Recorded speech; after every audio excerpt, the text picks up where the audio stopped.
Oke, bismillahirrahmanirrahim. Assalamualaikum warahmatullahi wabarakatuh. Buat para teman-teman, para sahabat, saat ini saya akan membahas tentang gugatan dan permohonannya. Jadi mekanisme tentang gugatan, cara pembuatan gugatan dan permohonan akan saya bahas pada materi kali ini. Saya lanjut. Penerima pengertian gugatan, suatu cara untuk mendapatkan hak yang dikuasai orang lain atau yang dilanggar orang lain melalui pengertian gugatan. Surat yang dibuat oleh penggugat, pihak yang merasa hak kepentingan hukum dilanggar atau dirugikan ditujukan kepada pengadilan negeri, disertai permintaan pemeriksaan dan memutus agar tergugat dipaksa memulihkan hak penggugat yang dilanggarnya serta memenuhi kewajiban lainnya akibat dari dilanggarnya hak penggugat tersebut. Selanjutnya, gugatan lawan permohonan. Oke, gugatan dan permohonan ya. Kalau gugatan, terdapat konflik kepentingan antara pihak yang satu dengan yang lain. Pihaknya terdiri dari orang yang melakukan gugatan disebut sebagai penggugat, sedangkan orang yang digugat disebut dengan tergugat.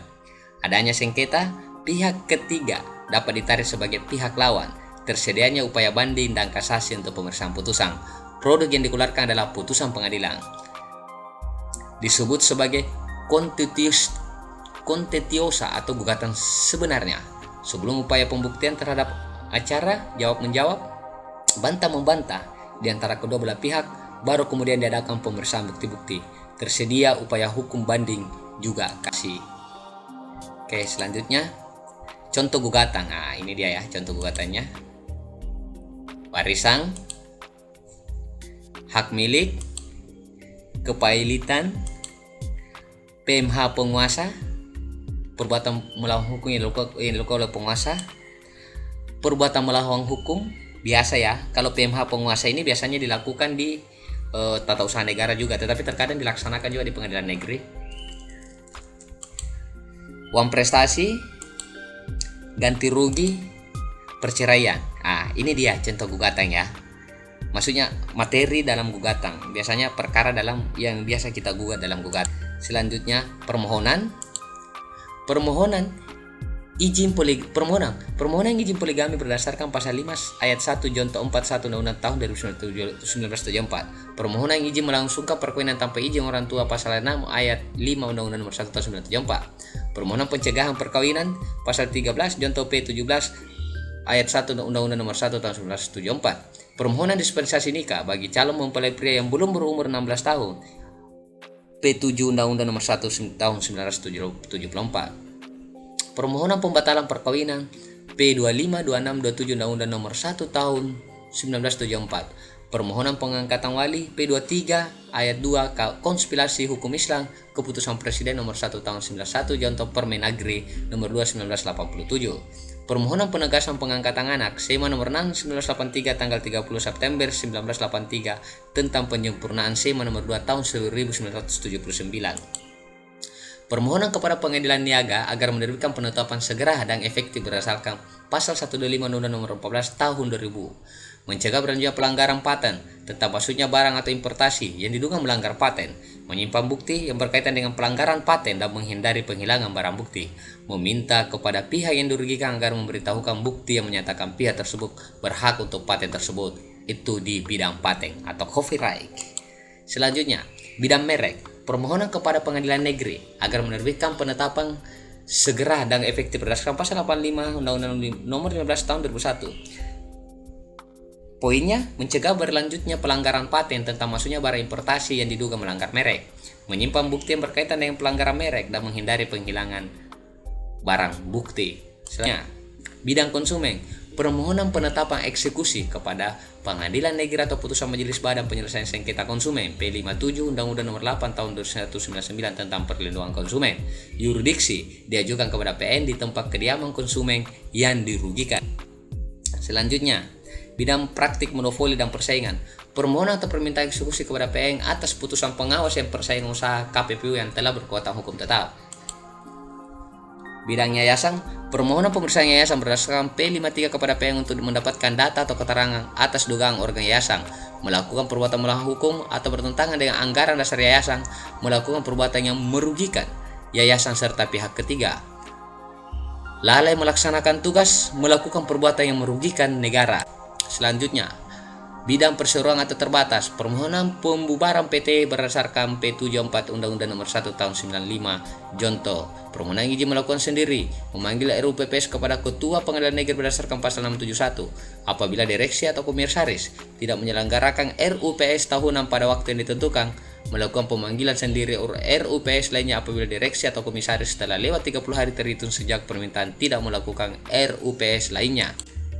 Isi gugatan: identitas para pihak, fundamentum, potendi atau posita gugatan, petitium gugatan atau tuntutan. Selanjutnya isi gugatan: identitas para pihak, keterangan menyangkut jati diri penggugat tergugat yang menerangkan nama, pekerjaan, tempat tinggal. Kesalahan menulis nama maupun alamat itu error in persona. Jadi hati-hati buat teman-teman dalam pemberian identitas para pihak ya. Dalam suatu gugatan. Isi gugatan lanjutan. Contoh error in persona: penggugat tidak memenuhi alas hak untuk mengajukan gugatan, tidak cakap melakukan tindakan hukum, gugatan kurang pihak, kesalahan sasaran pihak yang digugat. Yang mana maksud penggugat tidak memenuhi alas hak untuk mengajukan gugatan? Bahwa perbuatan tersebut penggugat tidak mempunyai legalitas untuk melakukan gugatan tersebut. Yang kedua adalah tidak cakap melakukan tindakan hukum, artinya anak di bawah umur belum mampu untuk melakukan tindakan hukum. Yang kedua adalah orang yang gila, orang yang sakit-sakitan dan sebagainya, itu tidak dianggap tidak cakap untuk melakukan tindakan hukum. Gugatan kurang pihak ini adalah misalnya dalam sengketa tanah, ada 5 orang yang kemudian menguasai tanah tersebut, tetapi yang digugat hanya 3 orang. Hal itulah yang mengakibatkan terjadinya gugatan kurang pihak. Kesalahan sasaran pihak yang digugat, misalnya ya, objek tanah si A itu berada di posisi objek tanah si B, tetapi yang dilakukan gugatan adalah objek tanah si B. Itu yang dimaksud dengan kesalahan sasaran pihak yang digugat. Lanjut, fundamentum atau posita gugatan. Dalil-dalil posita konkret tentang adanya hubungan hukum yang merupakan dasar dari suatu tuntutan hak. Ada 2 bagian yang harus teman-teman pahami, yaitu adalah Petiljic Gorden, bagian yang menguraikan tentang kejadian atau peristiwa perihal duduknya perkara, dan Rekustur Gorden, bagian yang menguraikan tentang adanya hak atau hubungan hukum yang menjadi dasar hukumnya. Seberapa jauh dicantumkan perinciannya tentang fakta dan peristiwa yang dijadikan dasar tuntutan. Teori menyusun fundamentum potendi posita. Ada namanya substantives theory, individualistic theory. Petitium gugatan atau tuntutan. Petitium, apa yang diminta atau diharapkan penggugat agar diputuskan oleh hakim. Pasal 8 RV petitium harus dirumuskan jelas dan tegas. Akibat dari tuntutan yang tidak jelas dan tegas berakibat tidak diterimanya tuntutan tersebut. Gugatan yang berisi pertanyaan yang bertentangan satu sama lain atau yang biasa dikenal dengan sebutan obscure libel.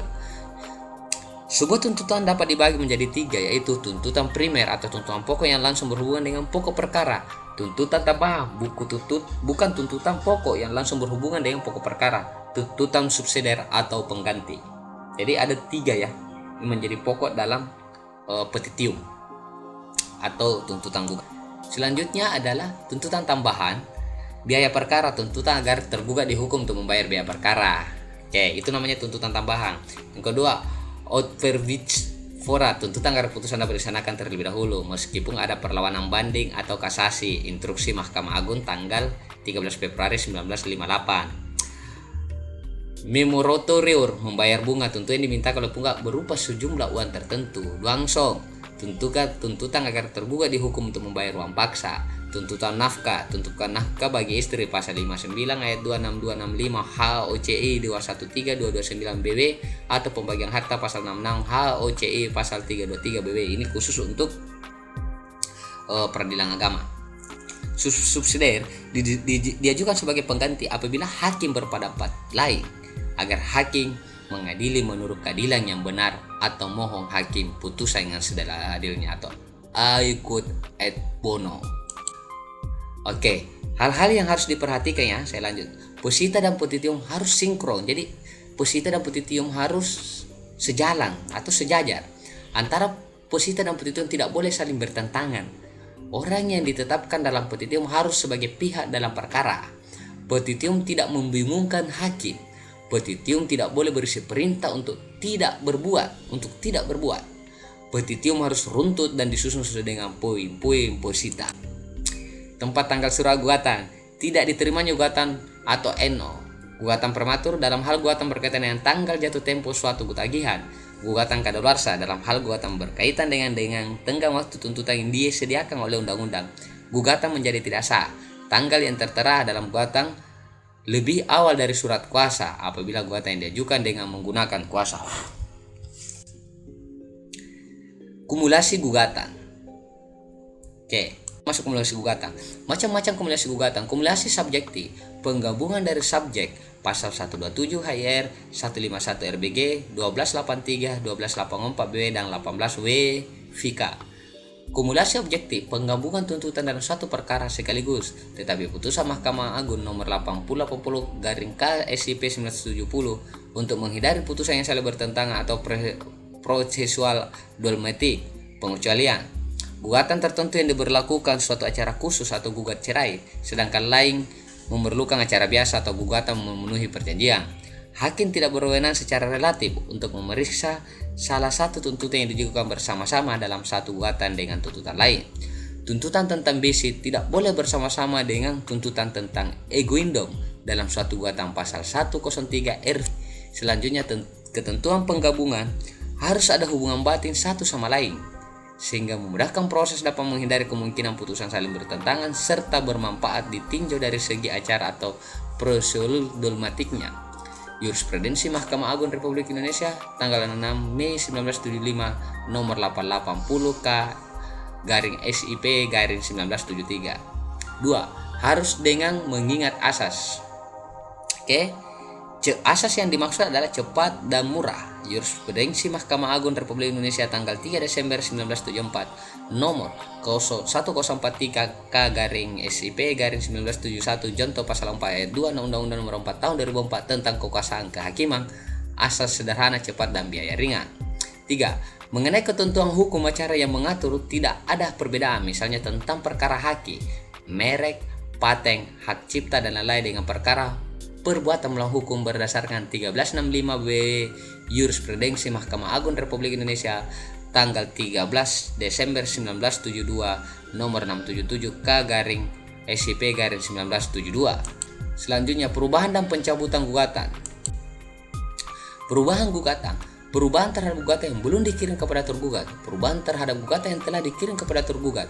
Apabila prinsip, maka gugatan harus dicabut terlebih dahulu. Apabila tidak prinsip, maka perubahan dapat dilakukan pada sidang pertama, yaitu tingkat perdamaian atau mediasi, atau sebelum pihak tergugat menyampaikan gugatan. Untuk itu perlu ada persetujuan dari tergugat. Pasal 271 RP, penggugat mempunyai hak penuh untuk mencabut gugatan tanpa perlu persetujuan gugat. Penting. Ini penting ya. Teman-teman, ini harus yang di garis bawahi. Perubahan atau pencabutan gugatan sebelum jawaban, maka penggugat dapat melakukan dengan cara menyampaikan kepada hakim tanpa perlu persetujuan dari tergugat. Pasal 271 ayat 1 RP. Akan tetapi, poin-poin yang dibuat atau pencabutan itu harus diberitahukan kepada pihak lawan atau tergugat.